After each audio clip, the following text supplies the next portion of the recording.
E é isso que Jesus chamou a atenção quando ele relata, ele diz, e Mateus grafa, no seu capítulo 24. É um capítulo pequeno, são 3 páginas só, com letrinhas pequenas. Pelo que está aqui, deve ser tamanho 6. Esse meu evangelho é bem antiguinho. Vejam, nós vamos salpicar. Disse Jesus: acautelai-vos que ninguém vos engane. Porque muitos virão em meu nome, dizendo, eu sou o Cristo, e enganarão a muitos.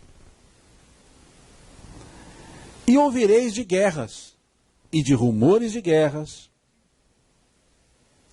Olhai, não vos assusteis, porque é mister que tudo isso aconteça, mas ainda não é o fim. Depois ele continua. Porque se levantarão nações contra nações, reinos contra reinos, haverá fomes em vários lugares. Mas todas essas coisas são o princípio das dores. Então vos hão de entregar e serdes atormentados, matar-vos-ão, e sereis odiados de todas as gentes por causa do meu nome. Nesse tempo, muitos serão escandalizados, trair-se-ão uns aos outros, e uns aos outros se aborrecerão. Surgirão muitos falsos profetas, e enganarão a muitos. E por se multiplicar a iniquidade, o amor de muitos esfriará.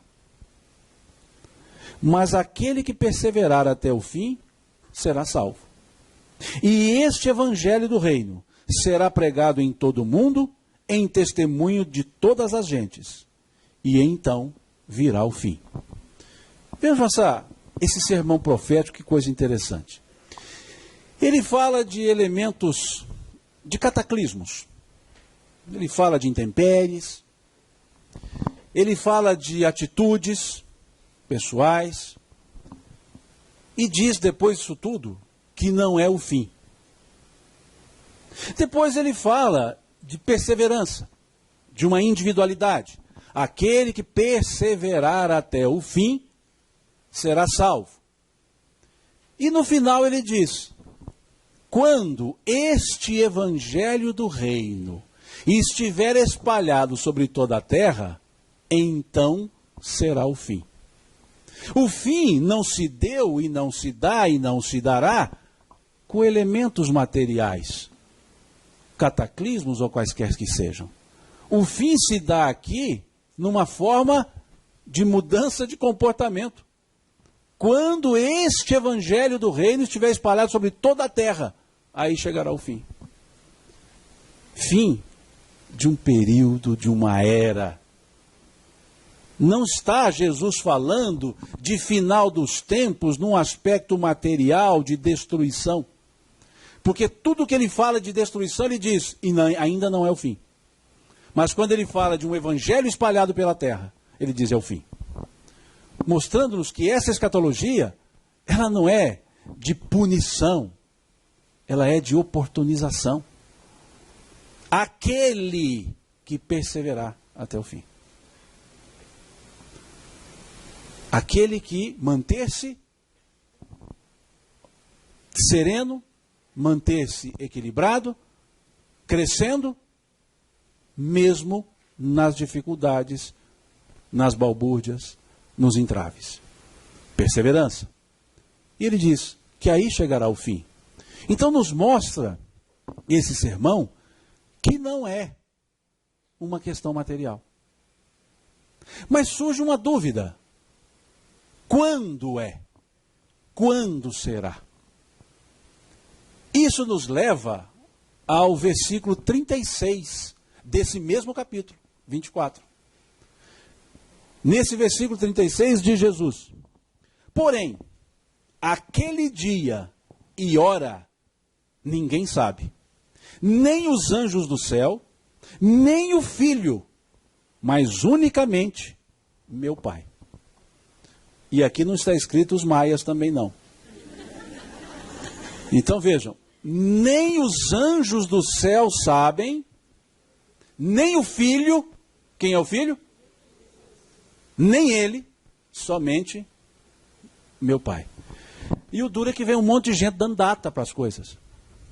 Vai começar em tal data, vai começar em tal data. Jesus não, nem ele precisou. Por que não se precisa? Porque depende da atitude e conduta das pessoas. Só isso.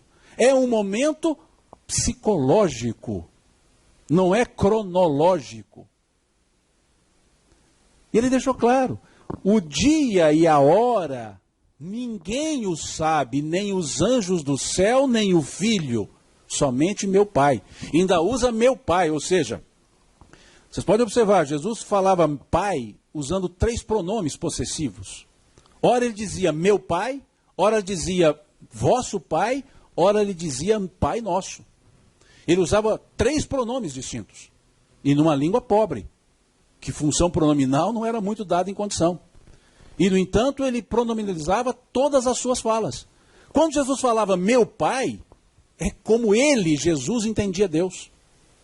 Bem além do que nós entendemos. Meu pai e eu somos um. Bom só há um, meu pai. Quando ele dizia vosso pai, é Deus na concepção da própria pessoa. Sede perfeitos como perfeito é o vosso pai que está nos céus.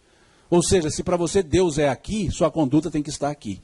Se para você Deus é aqui, a sua conduta tem que estar aqui. Além disso, não é possível. A quem disso não é devido.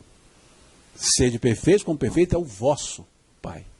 E Pai Nosso é para dizer que independente, ele é um só. Como vemos lá no capítulo 16 de João, a partir do versículo 32, quando ele diz, pois o Pai é o mesmo e nos ama a todos. Mas ele fazia questão de mostrar a diferença. E aquele disse, só o meu Pai o sabe.